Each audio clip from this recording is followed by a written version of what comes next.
கிறிஸ்து இயேசுவுக்குள் மிகவும் அன்பாக நேசிக்கப்பட்ட அன்புக்குரிய சகோதர சகோதரிகள் உங்கள் யாவருக்கும் நம்முடைய பிதாவாகிய தேவனாலும் நம்முடைய கர்த்தராகிய இயேசு கிறிஸ்துவினாலும் கிருபையும் சமாதானமும் உண்டாவதாக என்ற அன்பின் வாழ்த்ததோடு தேவனுடைய கிருபையினாலே வேதாம பொக்கிஷம் என்ற நிகழ்ச்சியின் மூலமாக உங்களை மீண்டுமாக சந்திப்பதில் மிக்க மகிழ்ச்சி அடைகிறோம்.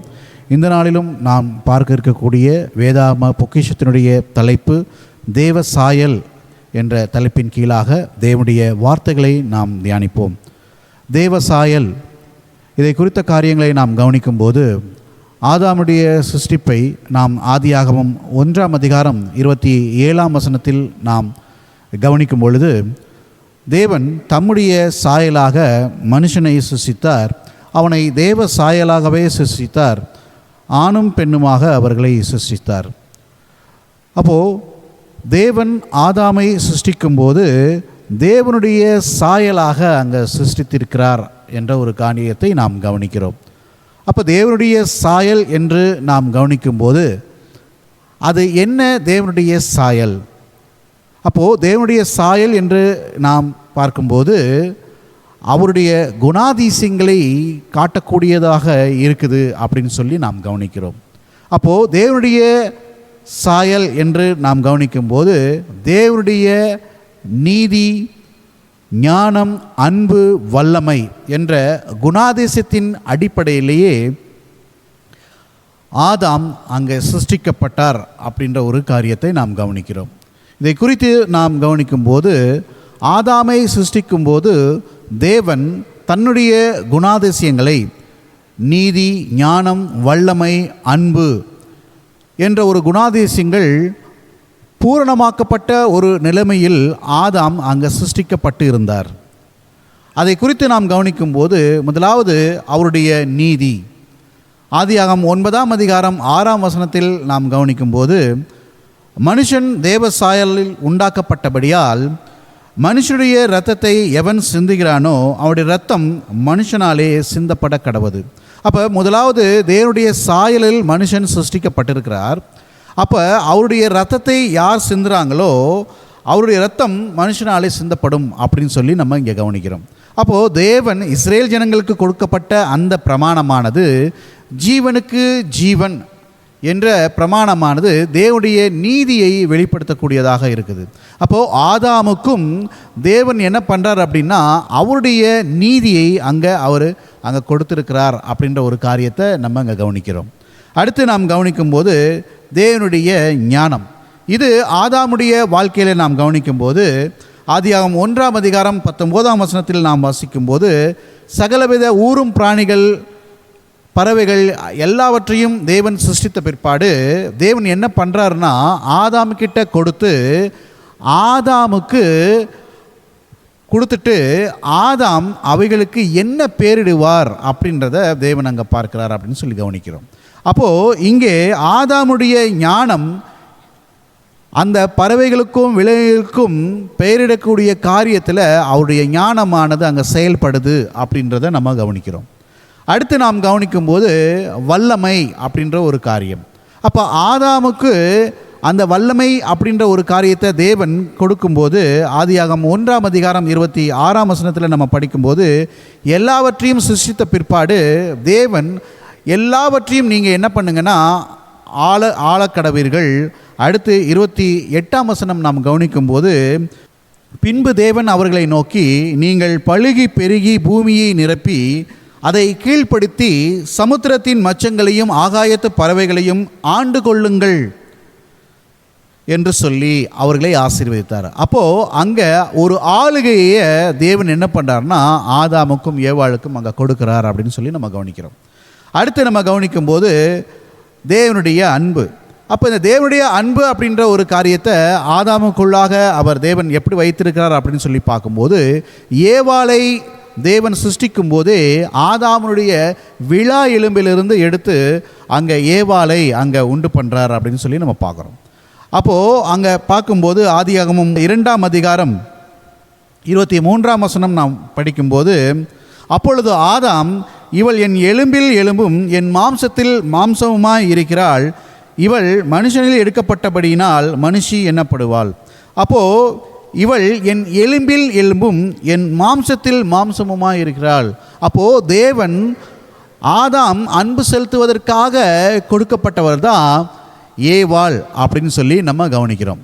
அப்போது தேவனுடைய அந்த அன்பு அப்படின்ற அந்த ஒரு குணலட்சத்தை நம்ம கவனிக்கும்போது, ஆதாம் தன்னுடைய மீறுதலுக்குள்ளே போகும்போது அவர் என்ன பண்ணுறாருனா, எது நிமித்தம் அந்த தேவன் விளக்கின அந்த கனியை அவர் புசித்தார் அப்படின்னு சொல்லி நம்ம கவனிக்கும்போது, தேவன் தந்த அந்த ஸ்திரீயானவள் பழத்தை கொடுத்தால் நான் புசித்தேன் அப்படின்னு சொல்லிட்டு அங்கே ஆதாம் சொல்லுவார்.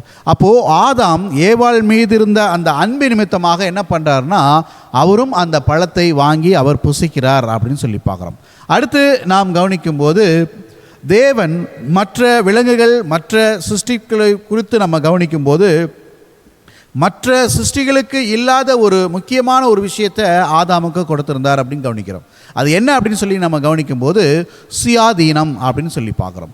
அப்போது சுயாதீனம் அப்படின்னு சொல்லி பார்க்கும்போது, அவர் தன்னுடைய முடிவுகளை அவர் என்ன பண்ணலாம் அப்படின்னா அவர் அங்கே எடுத்துக்கொள்ளலாம் அப்படின்னு சொல்லி நம்ம கவனிக்கிறோம். அப்போது இந்த சுயாதீனத்தை முடிவுகளை எடுக்கக்கூடிய ஒரு காரியத்தை தேவன் என்ன பண்ணியிருந்தார்னா மற்ற சிருஷ்டிகளுக்கு கொடுக்கல, அதை ஆதாமுக்கு அங்கே கொடுத்திருந்தார் அப்படின்னு சொல்லி பார்க்குறோம். அந்த சுயாதீனத்தினுடைய அடிப்படையில் தான் ஆதாம் என்ன பண்ணுறார் அப்படின்னா அங்கே தேவனுக்கு கீழ்ப்படியாமல் அங்கே மீறுதலுக்குள்ளே அங்கே போகிறார் அப்படின்னு சொல்லி பார்க்குறோம். அப்போது இந்த கீழ்ப்படியாமைக்குள்ளே அவர் போகிறாரு, சுயாதீனத்தை அவர் தவறாக பயன்படுத்தி அவர் அந்த கீழ்ப்படியாமைக்குள்ளே போகிறாரு. அது நிமித்தம் பாவமானது ஆண்டு கொள்ளுது. அடுத்து அவர் மரணத்துக்குள்ளாக போகக்கூடிய ஒரு சூழல் அமையுது. அடுத்து நம்ம கவனிக்கும்போது தேவன் தந்த அந்த ஆசீர்வாதங்களை அவர் அங்கே இழக்கிறார் அப்படின்னு சொல்லி பார்க்குறோம். அப்போது தேவனுடைய சாயல், தேவனுடைய குணலட்சணங்கள், நீதி, அன்பு, ஞானம், வல்லமை, இது பூரணமாக கொடுக்கப்பட்ட ஆதாம் அதில் பரிபூரணம் அடைந்திருக்கணும். மாறாக அவர் கீழ்ப்படியாமைக்குள்ளே போனதுனால கொடுக்கப்பட்ட அந்த காரியத்தையும் அவர் அங்கே இழந்தார். தேவ சாயல் என்ன பண்ணிட்டார்னா அவர் அங்கே இழந்துட்டார் அப்படின்னு சொல்லி பார்க்குறோம். இது இன்றைக்கு இருக்கக்கூடிய உலக ஜனங்களுக்கு தெரியுமா தேவனுடைய அந்த 4 குணலட்சணங்களும் அப்படின்னு சொல்லி நம்ம கவனிக்கும்போது அவர்களுக்கு தெரியாது. அப்போது இதை யாருக்கு தான் தேவன் வெளிப்படுத்துகிறார் அப்படின்னு சொல்லி நம்ம கவனிக்கும்போது, அவரை உண்மையாக ஏற்றுக்கொண்டு இருக்கக்கூடிய தேவனுடைய பிள்ளைகளுக்கு அப்படின்னு சொல்லி நம்ம கவனிக்கிறோம். அப்போது இந்த காரியங்களை நம்ம கவனிக்கும்போது, முந்தினாம் ஆதாமாகிய ஆதாம் என்ன பண்ணிட்டார்னா அவர் கீழ்ப்படியாமைக்குள்ளே போயிட்டார்.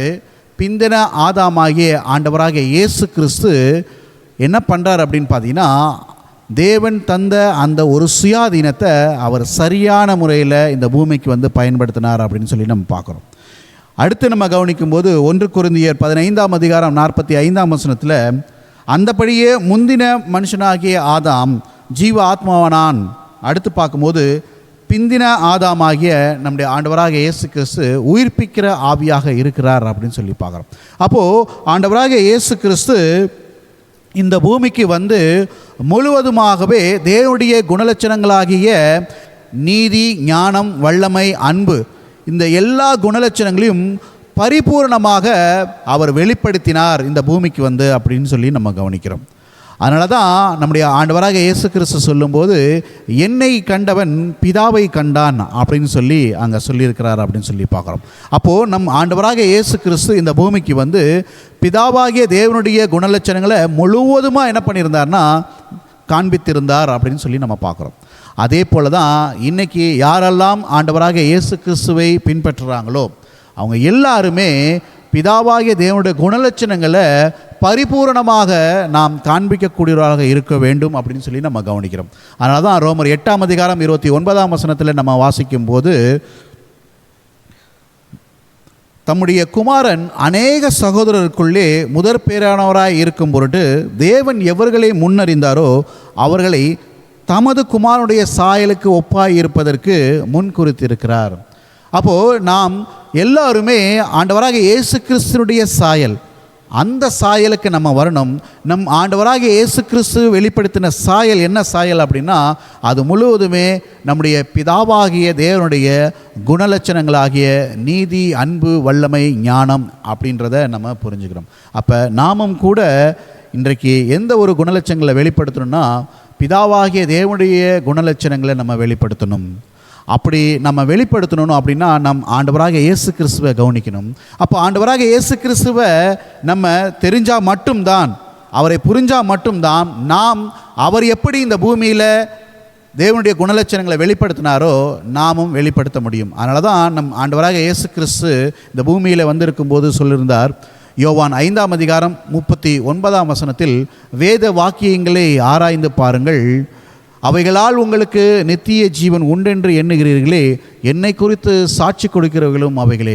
அப்போது நம்முடைய ஆண்டவராக இயேசு கிறிஸ்துவை பற்றின சாட்சிகள், அவரை பற்றி நாம் அறிந்து கொள்ள வேண்டும் என்றால் நாம் வேத வாக்கியங்களை நாம் ஆராய்ந்து பார்க்க வேண்டும் என்ற ஒரு காரியத்தை நம்ம கவனிக்கிறோம்.